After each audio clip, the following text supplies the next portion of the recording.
Jesus Cristo é o Senhor no céu, na terra e debaixo da terra. Ele é santo. Vamos a leer 1 Juan 5:19, que fue el último pasaje la semana pasada. El 5:20 es el de hoy. Confiando en el Señor, el 5:20 será la próxima, o el último pasaje a estudiar. Entonces dice, vamos a leer desde el 19. Sabemos que somos de Dios, y el mundo entero está bajo el maligno. Ese fue el tema de la vez pasada. Y el 20 dice, pero sabemos que el Hijo de Dios ha venido y nos ha dado entendimiento para conocer al que es verdadero.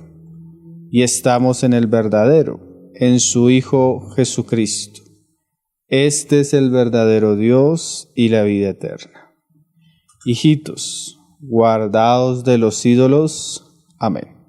Entonces, la última certeza que Juan habla es que sabemos que el Hijo de Dios ha venido y nos ha dado entendimiento para conocer al verdadero, y estamos en el verdadero, en su Hijo Jesucristo.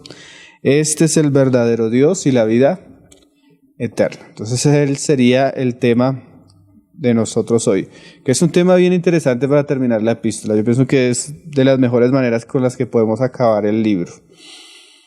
Para Juan, la enseñanza es muy clara. La enseñanza es que ellos como creyentes tenían certeza de muchas cosas. Ya hemos dicho unas y esta sería la última, que es la certeza que dice Juan acá.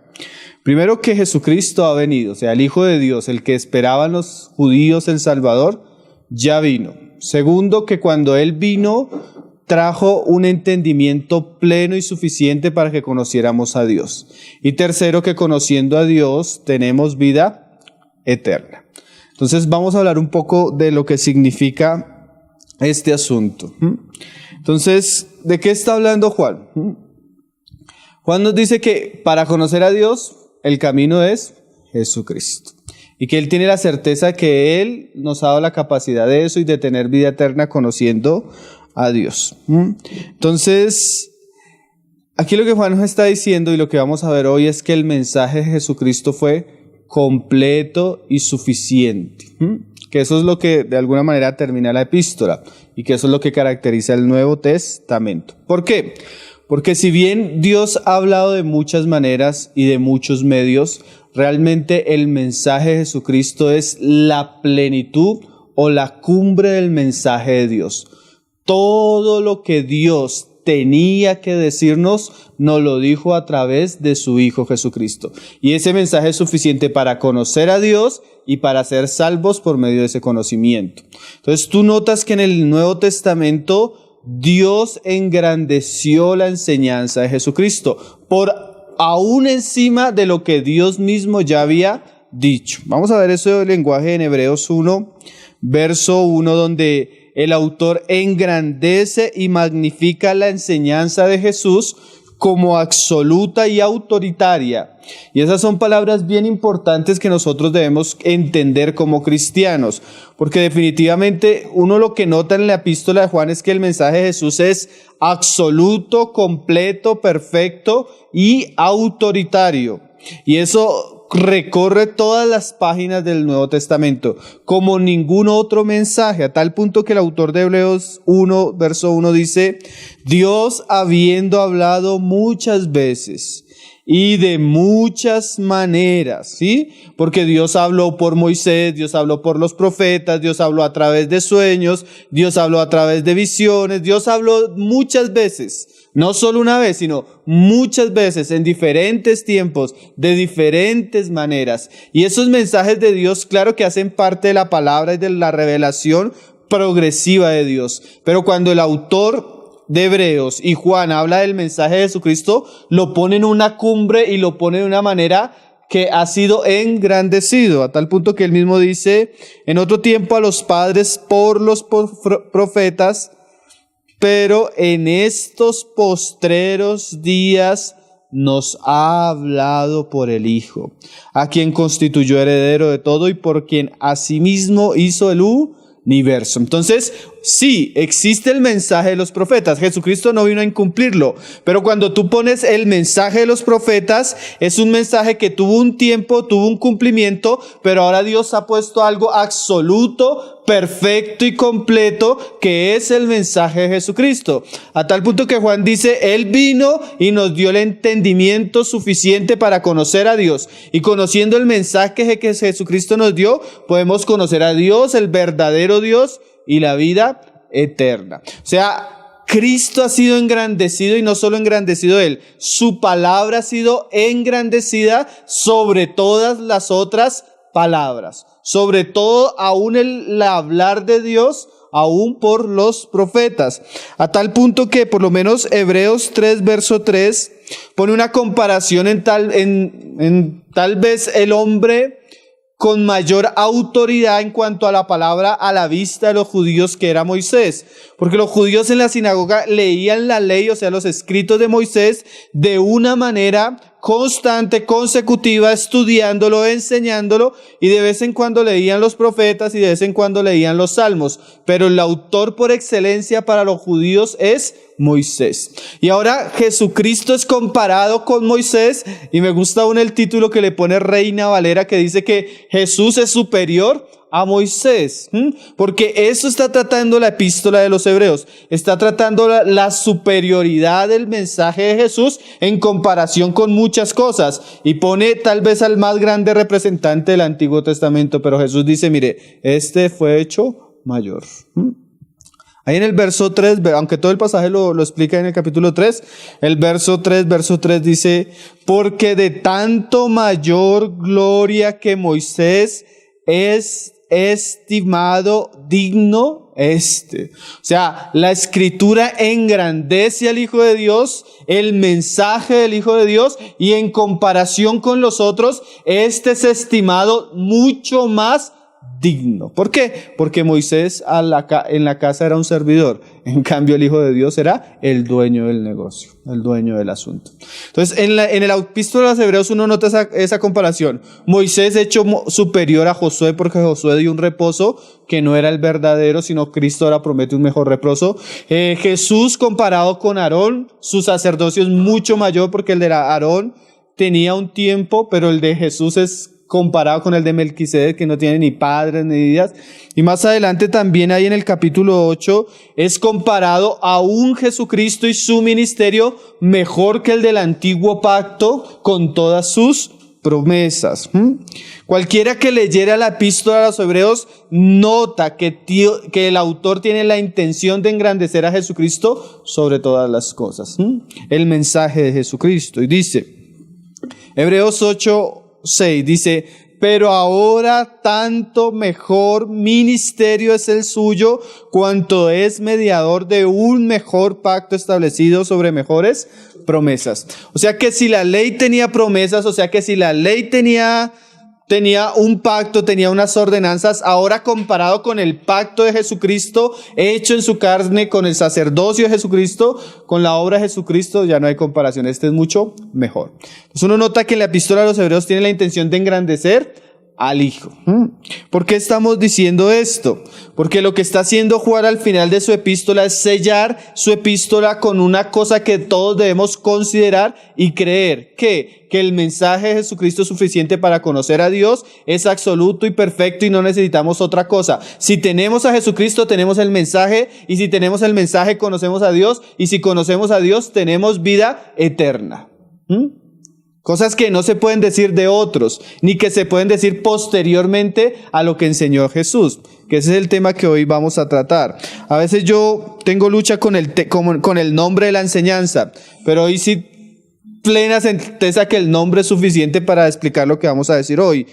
La enseñanza hoy se llamaría la plenitud y la culminación de la revelación de Dios en Jesucristo. O sea, porque el mensaje que Dios nos tenía que decir fue pleno y fue completo en Jesucristo, y ahí se completó. Entonces ese es el tema de hoy, que es bien precioso para ir terminando este libro que hemos estudiado. Entonces vamos a ver cómo él hablaba de esto en el Evangelio de Juan. Juan 14, verso 26. 14, verso 26. Y definitivamente que esto debe ser algo que tenga mucha certeza en nuestro corazón. Pocas cosas deben de ser dichas y deben ser consideradas con tal vehemencia que esta. Nosotros y los apóstoles deberíamos considerar la enseñanza de Jesús final. Esa palabra es importante, final y completa. Él habló de esto, ahí en Juan dice, mas el Consolador, el Espíritu Santo, a quien el Padre enviará en mi nombre, Él os enseñará, y resalte esa palabra, todas las cosas, y os recordará todo lo que yo os he dicho. Estas palabras son muy importantes para los apóstoles. ¿Por qué? Porque cuando Cristo fuera glorificado, Él sabía que su testimonio lo iban a cargar estos hombres. Pero Él sabía que en este momento, cuando Él está hablando con esos hombres no estaban ni en la capacidad ni en la suficiencia de cumplir ese propósito. ¿Por qué? Porque Él no había culminado su obra y todavía no habían sucedido ciertas cosas que iban a crear una certeza en el corazón de ellos. Pero una vez sucedieran esas cosas, Él iba a enviar el Espíritu Santo. Y el Espíritu Santo iba a hacer algo, recordar, y resalte esas palabras. Es que esas palabras a veces uno las pierde de vista y son importantes. Recordar todas las cosas. Él os enseñará todas las cosas y os recordará todo lo que yo os he dicho. ¿Por qué? Porque si nosotros creemos y entendemos que estos hombres debían ser los testigos de Jesucristo, ellos tenían que darnos todo lo que ellos habían recibido de Jesucristo de una manera fiel y completa, porque si ellos no lo hubieran dado de una manera completa, nuestra fe hubiera tenido vacíos. Entonces la pregunta, y una vez, a mí me surgió esta pregunta en el corazón alguna vez. La pregunta era, ¿por qué? Ahí más adelante en Juan 16, verso 12, hay un pasaje que pareciera dar a entender que de alguna manera estos hombres no iban a ser, o en este momento estos hombres no iban a tener como la revelación completa de Jesucristo, porque mira lo que dice ahí, Juan 16, verso 12, y puede ser malinterpretado.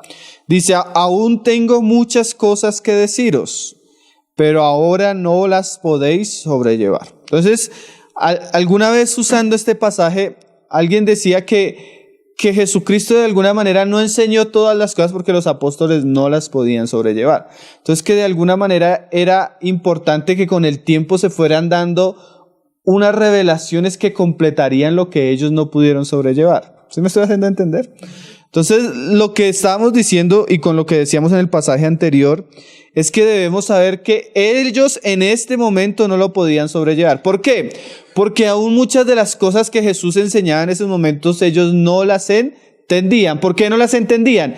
Porque no habían sucedido ciertas cosas. Inmediatamente sucedieran esas cosas ellos la iban a entender. Por ejemplo, lea Marcos 9:30, cómo ellos escuchaban ciertas cosas de Jesús y no las entendían y hasta les daba miedo preguntarle al Señor qué era lo que estaba diciendo el Señor.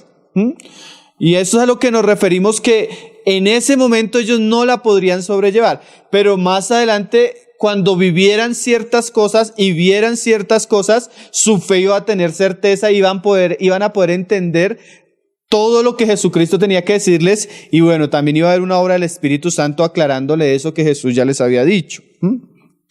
Porque estos hombres son muy importantes. Hay una enseñanza que yo compartí acá que se llama ¿Existen los apóstoles hoy en día? Entonces veíamos por qué eran tan importantes los apóstoles del Nuevo Testamento, los 12 apóstoles. ¿Cuál era su función? ¿Sí? Porque una vez Cristo se fuera, Él iba a dejar unos hombres que ellos iban a poner el fundamento en la iglesia.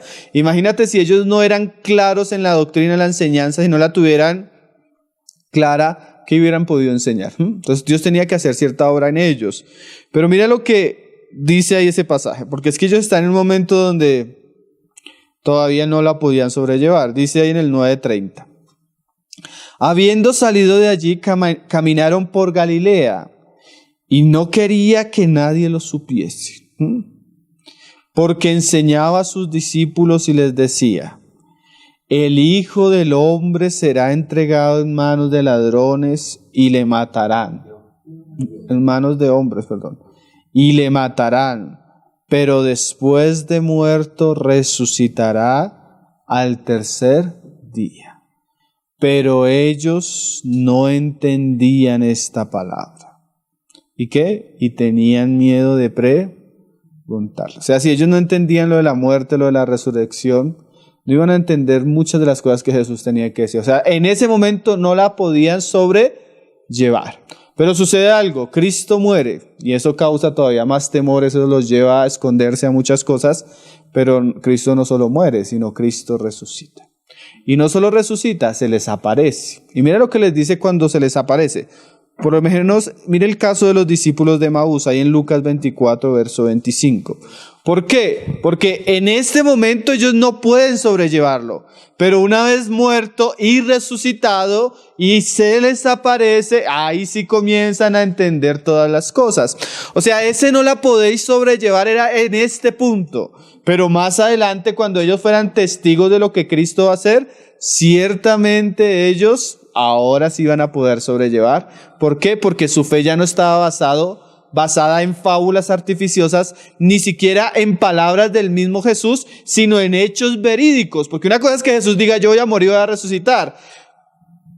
Y otra cosa es que ellos lo vean crucificado, derramando su sangre, muriendo. Otra cosa es que ellos lo entierren. Otra cosa es que ellos echen en lamentos por lo que ha sucedido.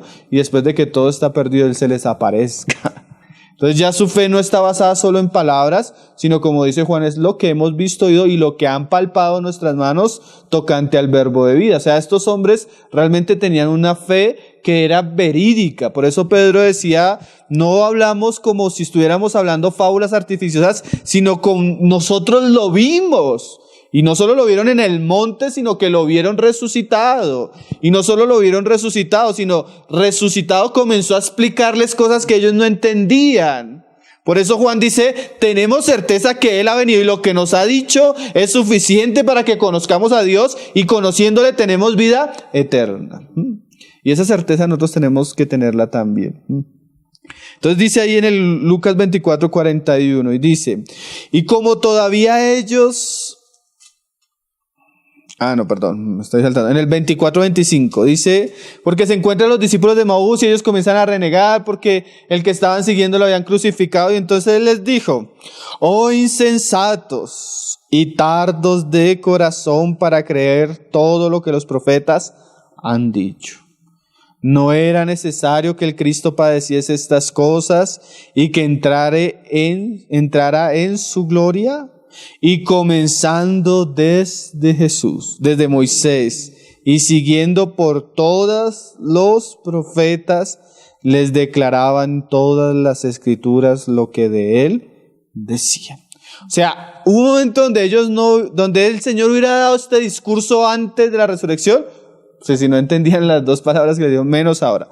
Pero una vez ellos lo ven morir, lo ven resucitar, ahora comienzan a entender a Moisés, a todos los profetas. Entonces, ese ahora no lo podéis sobrellevar, no quiere decir que no iba a suceder después. Ahora ellos comienzan a poder sobrellevar la enseñanza y la doctrina de Jesucristo más claramente.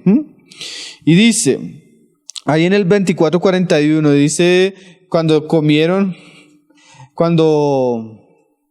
cuando se le aparece a los otros discípulos resucitados y dice, y como todavía ellos de gozo no lo creían, esa frase, ¿no? Como que fue tanta alegría que como que será verdad que esto está sucediendo y estaban maravillados, les dijo, ¿tenéis aquí algo de comer? O sea, para que ellos vieran que el que estaban no era un fantasma, ni era una aparición.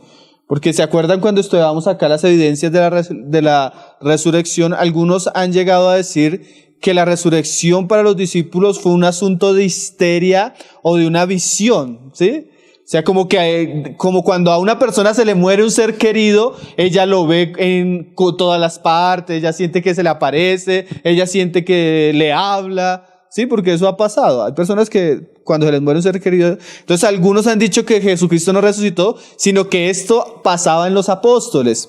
Pero ¿qué ve uno en los apóstoles? Que por lo menos cuando se habla de visiones, las personas que han tenido visiones en la historia nunca ha sido un asunto colectivo. ¿Sí? La visión siempre es algo individual. Por lo menos José Smith decía que se le apareció el ángel Morovi. Pero nadie más lo vio, solo fue él.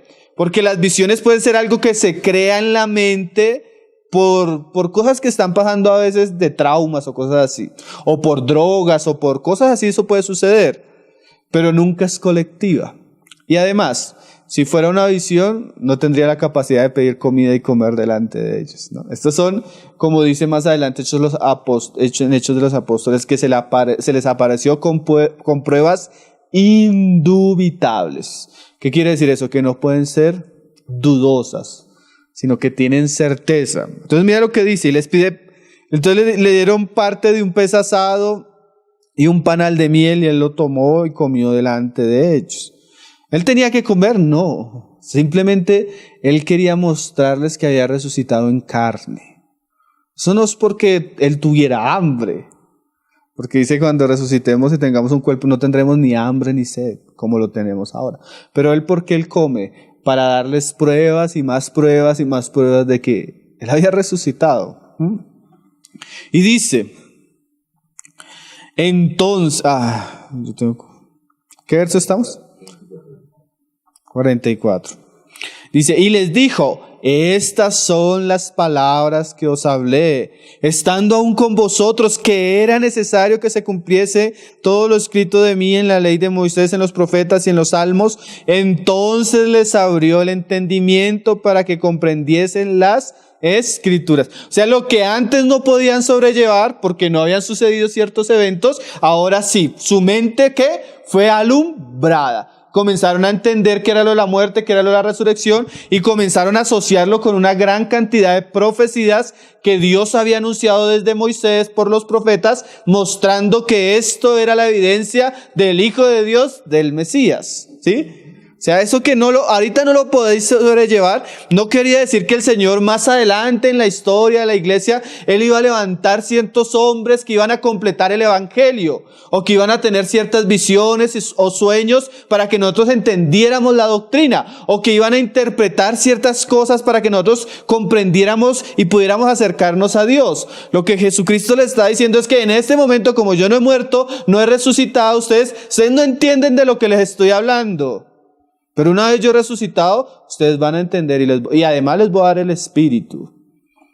Y todo lo que yo les hablé hasta ahora que ustedes no entendían, ustedes lo van a recordar, lo van a entender y van a ser testigos míos a toda la tierra. ¿Sí? Estos son asuntos esenciales de nuestra fe, hermano. Esto es supremamente importante.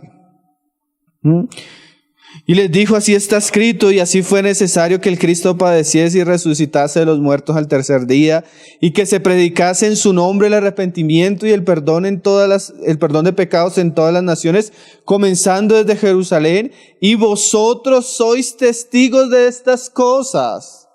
O sea, ya no es solo algo que entienden, sino que ellos lo vieron, ¿sí? ¿Y qué más? Y he aquí, además de todo esto, de que ustedes ya son testigos de presenciales, yo enviaré la promesa de mi Padre sobre vosotros. ¿Qué es eso? El Espíritu Santo. Pero quedaos vosotros en la ciudad de Jerusalén hasta que seáis investidos de poder desde lo alto. Ahí en Hechos 1:3 se le añade, porque no solo fue esta conversación, ahí los evangelios muestran otros eventos que ellos tuvieron después de la resurrección, pero Lucas nos dice algo todavía más interesante, porque definitivamente si yo hubiera querido estar en alguna enseñanza de Jesús, hubiera preferido estar en las enseñanzas después de la resurrección que en las enseñanzas antes. ¿Sí? Porque las enseñanzas antes tuvieron su valor, pero cuando Él resucita, ahí comienzan a entender todo lo que viene antes. Pero imagínense este mini campamento del Señor con sus discípulos ahí en Hechos 1:3. Dice, a quienes también después de haber padecido se presentó vivo con muchas pruebas indubitables, apareciéndoles durante 40 días. Y hablándoles acerca del reino de Dios. O sea, imagínate, no solo fue la anterior, sino estuvo constantemente el Señor después de su resurrección apareciéndoles y enseñándoles acerca del reino de Dios. O sea que ellos quedaron absolutamente claros. la verdad que él había prometido en Juan de todas las cosas ya en este punto es clara en el corazón de sus apóstoles. ¿Por qué? Porque una vez el alumno está preparado, ahora ya está en la posición de ir a predicar. Por eso ellos comienzan a predicar después de Pentecostés. Es como el doctor. El doctor, bueno, él tiene prácticas y los apóstoles tuvieron prácticas en los evangelios, a veces los mandaba a predicar. Pero realmente la cumbre de su escuela teológica fue la resurrección de Cristo. Ahí ellos quedaron con toda la doctrina de Jesucristo revelada y guardada en el corazón. ¿Por qué estamos diciendo? Acuérdese del nombre de la enseñanza. La plenitud y la culminación de la revelación de Dios en Jesucristo. ¿Por qué estamos diciendo eso? Porque todo lo que Dios tenía que decirnos nos lo dijo por el Hijo. Solo que el Hijo escogió a unos hombres para que su enseñanza recorriera toda la tierra. Pero la revelación que Dios quería darnos ya no la culminó en la enseñanza de Jesús y en la administración de esa enseñanza a través de los apóstoles. A tal punto que en el Nuevo Testamento eso es considerado el fundamento de la iglesia. Vamos a leerlo. Bueno, antes de leerlo, leamos otra vez el pasaje Juan 16, verso 12, donde muestra que ellos no lo podrían sobrellevar hasta un momento. ¿Hasta cuál momento? La resurrección y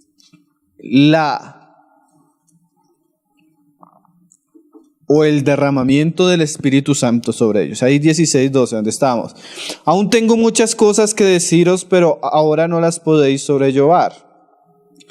Pero cuando venga el Espíritu de verdad, Él os guiará a toda la verdad. O sea, una vez la resurrección, una vez Él está con ellos después y una vez venido el Espíritu Santo, ahí ellos quedan claros de toda la verdad. ¿Por qué decimos esto?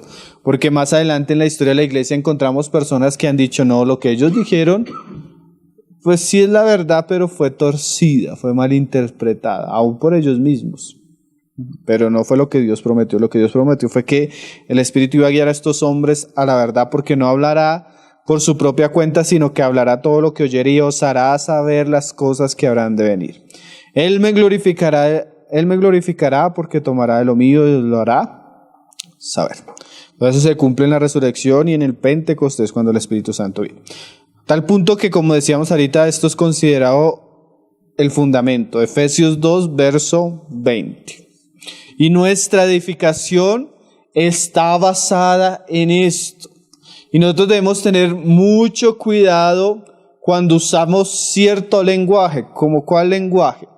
Cuando nosotros hablamos de revelación, cuando nosotros hablamos de esa palabra, nosotros debemos saber a qué nos estamos refiriendo. Cuando una persona dice se me reveló, la verdadera revelación en verdad en nuestros tiempos es iluminación. ¿Qué quiere decir?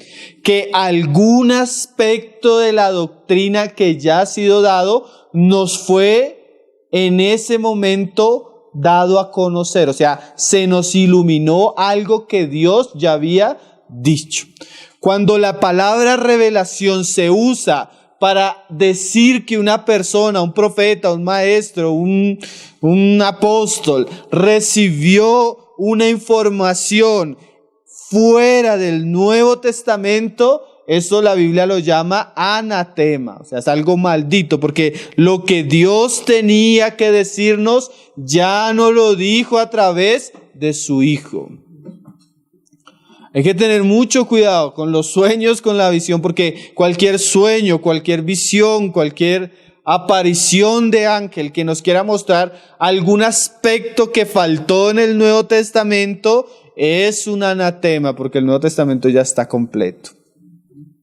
Y no hay escúcheme esto porque esto es bien importante, en ninguna parte del Nuevo Testamento se abre la puerta a nueva información. En ninguna parte del Nuevo Testamento se abre la puerta a nuevas doctrinas. En ninguna parte del Nuevo Testamento se abre la puerta a nuevos mensajes o mensajes que completen. En el espíritu y en el lenguaje del Nuevo Testamento, todo lo que debía decirse ya fue dicho. Esto hay que tenerlo muy claro. Estas son de las certezas que debemos tener como cristianos. Por eso dice Juan, es que ya el Hijo de Dios ya vino y ya nos dio entendimiento y es suficiente para conocer a Dios y tener vida eterna. ¿Sí estamos entendiendo el tema de hoy cómo es de importante? Y Pablo hablaba así, dice, edificados, pero sobre una base, sobre el fundamento de los apóstoles y profetas, siendo la principal piedra del ángulo Jesucristo mismo. O sea, la edificación de nosotros tiene una base que es la misma ayer, hoy y por los siglos. Una base completa, una base perfecta, una base culminada, una base suficiente y eficiente para poder nosotros crecer en la fe. Como les decía, hermano, en el Nuevo Testamento no hay indicio de que ellos esperaran algo mejor ni algo nuevo. Hay que tener mucho cuidado cuando le dicen a las personas de que vamos a hablar algo nuevo. Eso es un lenguaje que ya comenzando ahí es muy peligroso. El cristianismo no es nuevo. Nuevo en el sentido de que esta doctrina y esta verdad siempre ha sido la misma y siempre ha tenido el mismo color, o sea, no se ha envejecido. Pero nuevo no en el diferente que es diferente a sino es el mismo. No hay indicio, esto hay que también tenerlo muy claro porque en estos puntos es donde están las herejías. En el Nuevo Testamento no hay indicio de que ellos esperaran otro profeta. ¿Sí? Los profetas ya pasaron y ahora Dios nos ha hablado por el Hijo. O sea, no hay indicio de esperar otro profeta. No hay indicio de esperar otro evangelio. No hay indicio de esperar otra interpretación. No, ya se acabó. Dios nos habló por los profetas, a los padres, sí, de muchas maneras y en otro tiempo. Ahora nos ha hablado por el Hijo. Y póngale un punto final. No hay indicio también de que faltará algo. Esas son cosas que nosotros tenemos que tener claras. No faltó nada. Todo lo que enseñó Jesucristo, el Espíritu se lo recordó y les enseñó todas las cosas a sus apóstoles. Y ellos nos las dejaron escritas en el Nuevo Testamento. Mire cómo habla Pedro. Segunda de Pedro 1, verso 3. Dice Pedro. Y así hablaban los apóstoles. Los apóstoles no hablaban, como esperamos, porque a veces los profetas en el Antiguo Testamento indagaban y todos ellos tenían una esperanza de algo que habría de suceder. ¿Qué era? La manifestación del Hijo de Dios o del Cristo. Ellos sí esperaban. Los apóstoles no hablan como si esperaran algo. Los apóstoles hablan como que recibieron algo. ¿Sí? Que es bien diferente. Mira cómo dice Pedro. Segunda de Pedro 1:3 dice, y resalta esas palabras, todas las cosas, no algunas cosas, sino que todas las cosas que pertenecen a la vida y a la piedad nos serán dadas. No, si él habla en pasado, nos han sido dadas. ¿Cómo? Por su divino poder. ¿Y cuál es el medio? Mediante el conocimiento de aquel que nos llamó por su gloria y excelencia. O sea, mira lo que está diciendo Pedro. Todas, no solo algunas, todas las cosas que pertenecen a la vida y a la piedad nos han sido dadas. ¿Cómo? Mediante el conocimiento de aquel que nos llamó por su gloria. ¿Qué quiere decir eso? Todo lo que queríamos saber, queridos hermanos, nos fue dado mediante Jesucristo. Todas las cosas. O sea, no espere algo más. Todo lo que Dios nos quería dar, ya nos lo dio en Jesucristo. Otro pasaje. Hechos de los Apóstoles, capítulo 20, versos 27. Y resalte las palabras de ahí Antes de ir a Hechos, Judas 1:3, que están ahí más cerquita. Judas 1:3. Y en esto, como dice el autor acá, debemos tener gran solicitud. O sea, ser muy diligentes en este asunto. Mira lo que dice Judas. Judas 1:3. Ahí adelantico. Dice: amados, por la gran solicitud que tenía de escribiros acerca de nuestra común salvación, me ha sido necesario escribiros una revelación que tuve anoche. Dice: me ha sido necesario escribiros exhortándoos que contendáis ardientemente por la fe que nos será dada. No, por la fe que ha sido una vez dada a los santos. ¿Sí ven ese lenguaje? Ellos tenían certeza que la fe de ellos ya había sido dada. ¿Cuántas veces? Una vez. ¿A quiénes? A los santos. O sea, ellos no esperaban algo. Ellos defendían y se ponían en la primera línea de batalla, contendiendo. ¿Por qué? Por esa fe. Para que los cristianos no perdieran esa fe. Y así mismo nosotros debemos tener esa certeza del corazón, que si Jesucristo ya vino, Él ya nos ha dado la manera, el conocimiento de conocer al Padre y tener vida eterna y estar en el verdadero. No necesitamos nada más. Una vez dada, no que está siendo dada, sino que ya en este momento había sido dada. No que será dada, sino que ya la tenían. Ya era un asunto no de obtenerlo, porque nosotros ya no debemos obtener la revelación, sino debemos es guardarla y contender ardientemente por ella. Ahora sí lea Hechos 20, verso 27. Todos los apóstoles hablan de esta manera. Cuando ellos hablan de la doctrina, cuando ellos hablan de la revelación, ellos ya la recibieron a través de Jesucristo. Mira cómo Pablo habla ahí en Hechos 20, verso 27. Dice, Pablo hablándole a los ancianos de unas iglesias que él había visitado, que él había acompañado, que él había enseñado por mucho tiempo. Él dice: porque no he rehuido anunciaros todo el consejo de Dios. Cuando Pablo nos dice que él no rehusó enseñarle a las iglesias no el consejo de Dios, sino todo el consejo de Dios, nos está diciendo que para su época ya el consejo de Dios estaba completo. ¿Sí? O sea que ya no había, lo que Dios tenía que decírnoslo, ya era parte de la enseñanza y la instrucción. Ellos no esperaban algo más. Ya para ellos el consejo de Dios había sido cerrado, completado, finalizado. Esto es muy importante en nuestros días, hermano. Estas son de esas cosas de la fe cristiana que son supremamente esenciales. Hay que resaltar esa palabra, todo el consejo de Dios.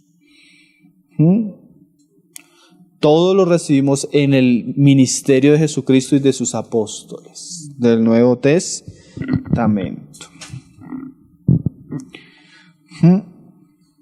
Debemos saber que las enseñanzas de Jesucristo y sus apóstoles son de validez perpetua y fueron ya completadas.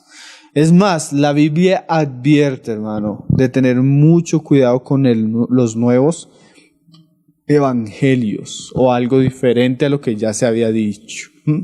Por ejemplo, Gálatas 1, verso 8. Hay que tener mucho cuidado. La Biblia nos exhorta a combatir por esa fe y la Biblia nos llama a tener mucho cuidado. ¿Por qué? Porque, como les decía ahorita, nosotros no debemos tener expectativa de un gran profeta, hermano, ni expectativa de un ángel que se nos aparezca. Nosotros no, porque lo que Dios tenía que decirnos ya no lo dijo. Ese ha sido el problema de algunas sectas a través de la historia de la iglesia. Y si tú miras, muchas de esas sectas dicen tener base en los escritos del Nuevo Testamento y creen en los escritos, pero como si de alguna manera esos escritos no fueran completos, como si de alguna manera Dios no hubiera hablado totalmente, sino que alguna parte de lo que Dios tenía que decir no fue dicho en ese tiempo, sino que se le ha dicho a algunos profetas o algunos fundadores de ciertos movimientos. Pero la Biblia de Pablo advertía, aún en su tiempo, hablando de él mismo, que tuvieran cuidado si él mismo llegaba a enseñarles otra cosa diferente. Gálatas 1, verso 8 dice: mas si aún nosotros o un ángel del cielo os anunciare otro evangelio diferente del que os hemos anunciado, sea anatema, o sea, sea maldito. Maldito con doble maldición. Como antes hemos dicho, también ahora lo repito: si alguno os predica diferente evangelio del que habéis recibido, sea anatema. Más adelante dice, si aún un ángel del cielo. Yo pienso que esa frase de Pablo, esa no fue por decirla, eso era el Espíritu Santo estaba previendo la fundación de los mormones, muchas de las doctrinas de los testigos de Jehová, la fundación de los musulmanes, porque todas estas religiones surgieron de esto, de apariciones de ángeles, de visiones, de revelaciones, que son nuevos evangelios. Por eso nosotros consideramos sectas estas religiones, los testigos de Jehová, que están basados no en la Biblia y la plenitud de la Biblia, sino en nuevas revelaciones. Y eso la Biblia desde un comienzo lo advertía y debemos tener mucho cuidado sobre eso. Esa es la certeza que Juan nos está dejando en su epístola al final. Por ejemplo, el catolicismo romano. El catolicismo romano, aunque habla y ellos dicen que la Biblia es la palabra de Dios, ellos en la historia han puesto la tradición de la iglesia por encima de la misma Biblia. O sea, de alguna manera le dan más autoridad a la misma tradición que a la misma Biblia, ¿sí? Y eso es no creer que el mensaje de la Biblia fue completo, el mensaje de los escritores del Nuevo Testamento fue completo, sino que necesitó de la iglesia, ¿no?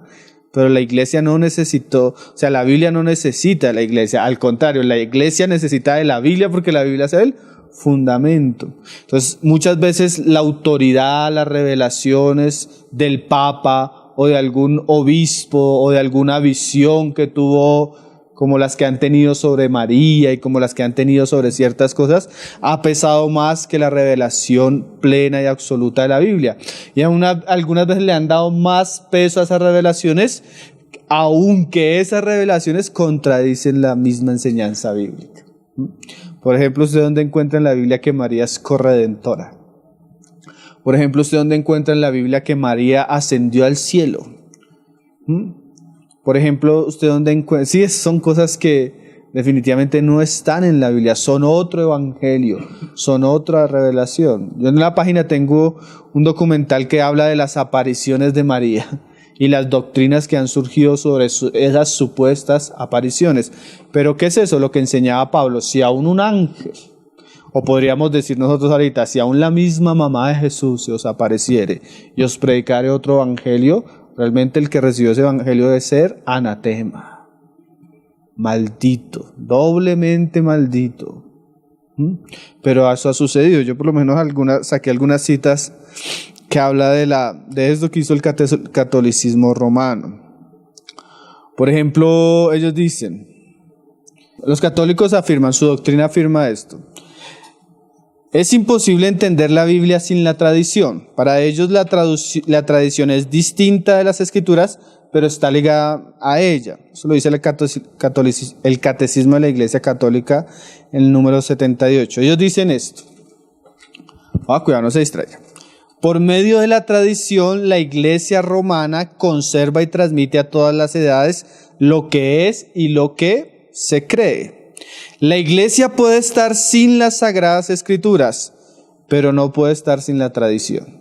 Imagínate esa frase tan terrible, hermano. O sea, ellos pueden estar sin las Escrituras, pero la tradición no puede ser quitada. Se están poniendo en el mismo lugar de la Biblia misma, la tradición. Ellos dicen, la tradición tiene un alcance más amplio y más necesario. Esquemas de la Teología Dogmática, volumen 1, página 153, 155. En otras palabras, para ellos la tradición es la madre de la Biblia. Terrible, ¿no? Porque cuando cuando la Biblia dice algo y la tradición contradice, ellos escogen la tradición. Terrible, ¿no? ¿Por qué? Porque para ellos el mensaje de la Biblia no es pleno ni es suficiente. Eso caracteriza la doctrina católica. Los musulmanes. Esa es otra religión que realmente ellos no conocen a Dios. Porque como leíamos hoy, ¿cómo se conoce a Dios? Nosotros tenemos certeza de que el Hijo de Dios ha venido y nos ha dado conocimiento para conocer al verdadero, y estamos en el verdadero. Pero entonces ellos alegan que creen en Dios. Pero ¿cómo surgió la doctrina musulmana? La doctrina musulmana surgió por algunas visiones o apariciones que tuvo Mahoma, ¿sí? Y de esas visiones y apariciones y revelaciones que recibió Mahoma, él escribió el Corán. Entonces hay dos acusaciones de los musulmanes acerca contra la Biblia. Porque aunque Mahoma escribió el Corán, Mahoma enseñaba, y algunos de ellos enseñan, que la Biblia es palabra de Dios. Pero la primera acusación que ellos hacen contra la palabra de Dios es que esa palabra de Dios que escribió Moisés, que escribieron los profetas, que escribió Jesús, con el tiempo fue torcida. Ellos dicen que la escritura que nosotros consideramos la Biblia sí es palabra de Dios, pero los cristianos la cambiaron y la falsificaron. Y la segunda acusación que ellos hacen en contra de la Biblia, o sea, de lo que nosotros creemos como la doctrina de Jesucristo, es que no solo los cristianos la cambiaron, sino que los cristianos introducieron doctrinas falsas en esa Biblia. ¿Cómo qué doctrinas falsas? Como la Trinidad, como la divinidad de Jesús, como que Jesús es el Hijo de Dios, como que Jesús murió y pues por ende como que Jesús resucitó. O sea, ellos consideran que la Biblia es la palabra de Dios, pero que las doctrinas que nosotros creemos son falsas. Pero lo tremendo es que es la Biblia misma la que habla de que Jesús es Dios, la misma Biblia que habla que Jesús es el Hijo de Dios, es la misma Biblia que habla que Él murió, como lo leíamos ahora, y que resucitó. Pero ellos dicen que los cristianos la han torcido. Entonces ellos creen en algo que es la revelación progresiva. Y nosotros de alguna manera hablamos de revelación progresiva, pero no de la misma manera que ellos hablan. Ellos hablan de que revelación progresiva quiere decir que las verdades que Dios fue dando con el tiempo fueron suplantando las verdades que Dios había dicho. Por ejemplo, Moisés sí habló, pero lo que dijeron los profetas de alguna manera suplantó lo que dijo Moisés. Y lo que dijo Jesús suplantó lo que dijo los profetas. Y una vez viene Mahoma, entonces la palabra de Mahoma es la palabra de Dios y suplanta lo que ya se había dicho. ¿Sí? Hasta ellos tienen ese entendimiento aún del mismo Corán, porque hay pasajes en el Corán que se dijeron al comienzo, en los primeros años de Mahoma, porque al comienzo Mahoma no era una persona que tuviera mucho poder político, sino en la ciudad donde estaba, creo que era en Medina, había mucho judío y había mucho cristiano. Entonces, como ellos eran minoría, él al comienzo comenzó a enseñar que debía hacerse la paz con los judíos, porque eran, ¿sí?, que debía tratárseles bien, y porque él todavía no tenía poder político. Pero una vez él comienza a engrandecerse y comienza a perseguir a los judíos y a matarlos, ya él comienza a decir que ahora hay que perseguir a los judíos y matar a los cristianos blasfemos. O sea, esas dos enseñanzas se encuentran en el Corán. Entonces, algunos dicen, bueno, pero ¿por qué si dice que hay que ser amigables con ellos? ¿Por qué los están matando? Entonces viene la interpretación de la revelación progresiva, ¿sí? No solo ellos suplantan la Biblia, sino el mismo Corán, algunos pasajes suplantan otros que se dijeron más adelante. Es una cuestión caótica. Nosotros creemos revelación progresiva, sí, los profetas hablaron y ahora vino Jesucristo, pero Jesucristo no dice que lo que ellos hablaron fue abolido, sino que al contrario, lo que está sucediendo ahora es el cumplimiento de eso. ¿Sí me hago entender? Que es bien diferente. Entonces algunos teólogos musulmanes hablan así. Digamos, Arthur Jeffrey, que es un teólogo musulmán, él decía así: recalco esta convicción, comenzando que un musulmán puede creer en la Torá, la ley de Moisés, ellos le llaman el Zabur, los salmos de David, el Zabur, los Injil, que son los evangelios. Pero a pesar de que él habla de que un musulmán puede creer en eso, él afirma: de acuerdo con la mayoría de los teólogos musulmanes eminentes, los libros en su presente estado han sido entremezclados. O sea, él considera la Biblia libros que han sido mezclados. y afirma que se creía que el Corán es el más noble de los libros. O sea, ellos creen de alguna manera en la Biblia, pero libros como mezclados, pero el Corán es el noble, el más noble de los libros. Y mira lo que él dice, y lo que creen los musulmanes, o sea, hablando del Corán, la última escritura dada por Dios. Como si le hubiera faltado algo a Dios. Entonces, el último gran profeta es Mahoma, el que completa la verdad de Dios y suplanta lo que ya Dios había dicho. Mira lo que dice él, abrogó a todos los libros anteriores que preceden a este. Y es imposible que sufra cualquier alteración o cambio. Entonces, de una manera muy sutil, creemos en la palabra de Dios, pero lo que hizo el Corán fue suplantarla. O sea, y esa es una falsa religión. Por eso era la advertencia de Pablo, ¿no? Tengan cuidado cuando viene a predicar otra, porque con el tiempo han sucedido muchos que han querido suplantar. Ahorita hablábamos de Joseph Smith, ¿no? Él llegó a escribir 3 libros que son la base de la doctrina mormona. Y también te dicen que la Biblia es la palabra de Dios, pero que Dios dio revelaciones para que el evangelio llegara a Occidente. ¿Sí? Y bueno, a base de estas revelaciones escribió el libro Mormón y otros 2 libros, que es Doctrinas y Pactos y La Gran Perla, la perla de gran precio. Que según el Mormón es imposible conocer a Dios y su voluntad sin estos 3 libros. Entonces uno nota cómo la enseñanza de las Escrituras es muy necesaria por todos estos peligros que han surgido. Muchos falsos apóstoles, muchas falsas doctrinas, muchos nuevos evangelios, muchos falsos maestros y falsos profetas. Entonces volvamos ahí a 1 de Juan donde comenzamos, que yo pienso que es una muy buena manera de ir terminando el libro. Estas son certezas que deben tener claras el creyente. Ya Jesucristo vino y lo que necesitábamos saber ya lo dijo. Y gracias a eso ya conocemos a Dios. Y gracias a eso no solo conocemos a Dios, sino tenemos vida eterna. Ahí se va sellando un poco la epístola. Dice, ahí en el 5:20. Dice, pero sabemos que el Hijo de Dios ha venido y nos ha dado entendimiento para conocer al que es verdadero. ¿Cómo vino ese entendimiento? Todo lo que hemos venido diciendo. La enseñanza de Jesús, aunque ellos a veces no la podían entender, los hechos, la muerte, la resurrección de Jesús, hicieron que esa enseñanza fuera comprendida por ellos y además la operación del Espíritu Santo después viniendo a ellos, recordando todas las cosas y llegándoles a entender todo lo que Jesucristo les había dicho, pero que en su momento no lo conocían. Y una vez Él ha venido y nos ha dado ese entendimiento, podemos conocer al que es verdadero. Y ahora Juan dice, y estamos en el verdadero. Porque una vez Jesucristo nos da ese conocimiento, hermanos, no debemos movernos de ahí, sino permanecer ahí. Debemos estar ahí donde podemos conocer al verdadero, en Cristo, en su palabra, en su revelación, en la doctrina del Nuevo Testamento, en su Hijo Jesucristo, porque el que conoce al Padre también conoce al Hijo, el que está al Hijo también está en el Padre, ¿no? Este es el verdadero Dios, no Alá. El verdadero Dios es el Hijo de Dios, con el Padre, que también es Dios, que ha sido revelado y manifestado a nosotros por la obra del Espíritu Santo. Y este es el verdadero Dios y también la vida eterna. O sea, el que tiene a Jesucristo tiene la vida eterna.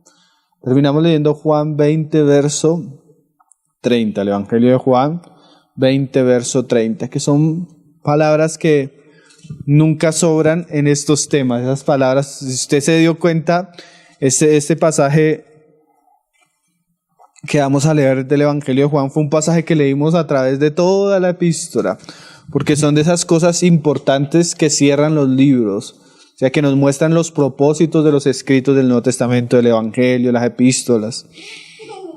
Y dice, ahí en Juan 20, verso 30, hizo además Jesús muchas otras señales en presencia de sus discípulos. O sea que sucedieron muchas más cosas, pero Dios no permitió que muchas fueran escritas, porque dice Juan, no cabrían en los libros.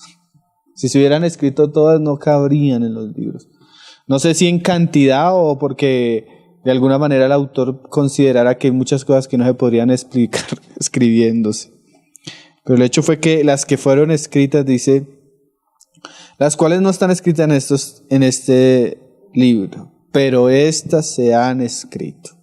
Y lo que leíamos en 1 de Juan, para que también sea escrito, para que creáis que Jesús es el Cristo, el Hijo de Dios, y para que creyendo tengáis vida en su nombre. Entonces definitivamente no solo eran palabras, estos son hechos que hemos considerado son hechos reales. Que toda aquella persona que crea en Jesucristo, que crea lo que dice la palabra de Dios, puede tener certeza de que puede conocer a Dios y puede tener vida eterna. Para eso se nos dejó escrito este libro, hermanos, para que conozcamos a Dios, para que tengamos vida eterna y nos afirmemos en Él, ¿no? Entonces es una muy buena manera de ir terminando la epístola con estas certezas, ¿no? La primera fue que el verdadero cristiano, no practica el pecado y Dios le guarda del mal. La segunda fue aquellas que sabemos que somos de Dios y también sabemos que el mundo entero está bajo el maligno.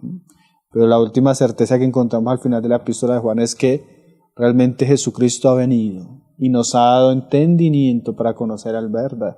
Y ese entendimiento es completo, es suficiente y, como decíamos al comienzo, es la plenitud y la culminación de la revelación de Dios en Jesucristo. Entonces, un muy buen tema para ir terminando. Estas son cosas que deben quedar marcadas en nuestro corazón. Y también tener mucho cuidado porque hoy en el ambiente cristiano se habla mucho de las nuevas revelaciones, nuevas visiones, todo es nuevo. Pero en el cristianismo bíblico no hay nada nuevo. Simplemente lo que hay es una iluminación de lo que ya fue dicho, un entendimiento más claro de lo que Dios dijo. Todo lo nuevo es anatema. Ya el evangelio fue culminado en Jesucristo. Terminado. Entonces, damos gracias a Dios por su palabra, que es una gran bendición de Dios para que le podamos conocer. No necesitamos estar reuniéndonos acá a buscar nuevas cosas, sino lo único que debemos hacer es considerar la doctrina que ya nos ha sido dada a los apóstoles del Nuevo Testamento. Una vez el consejo de Dios que ya fue completado, porque imagínate con la expectativa, ¿y será que lo que dice Apocalipsis al final o pasará algo nuevo? Imagina que te apareciera otro y dijera, no, el asunto no es así, ahora es así. Porque eso es lo que dice Mahoma, el asunto no es como es así, sino ahora es así. ¿Qué certeza y qué fundamento podría ser una fe así? Pero gracias al Señor, el fundamento fue puesto y nadie puede quitarlo. El que pone otro fundamento está poniendo un anatema.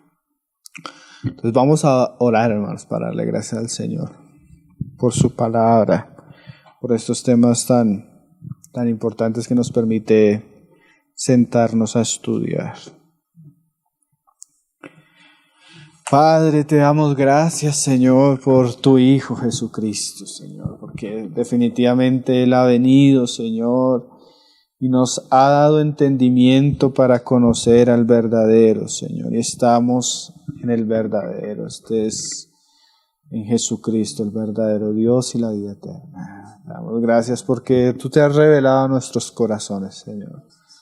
Tú nos has dado la posibilidad de conocerte y entenderte, Señor. Sin merecerlo y sin ser digno, Señor. Tú has abierto nuestros ojos, Señor.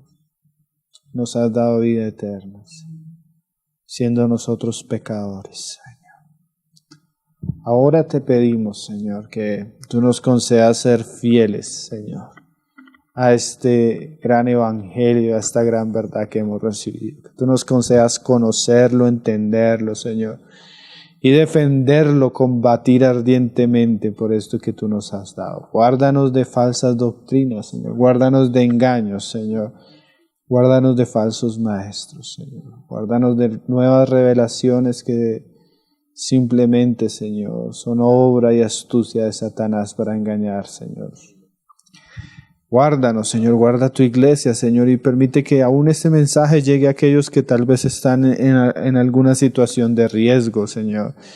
En alguna situación donde su fe está siendo menoscabada, Señor. En alguna situación donde están siendo engañados por la astucia de las serpientes, Señor.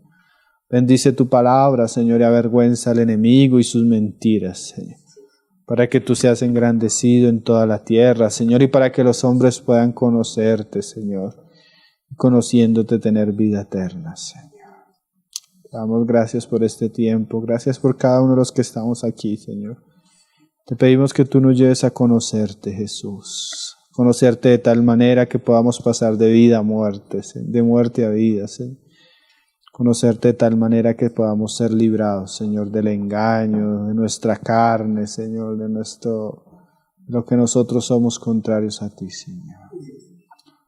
Gracias, Señor, porque tú nos concedes sentarnos a tus pies y escuchar las palabras de tu boca, Señor.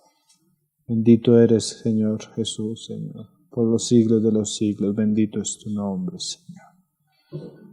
Amén, Señor. Ao leão de Judá.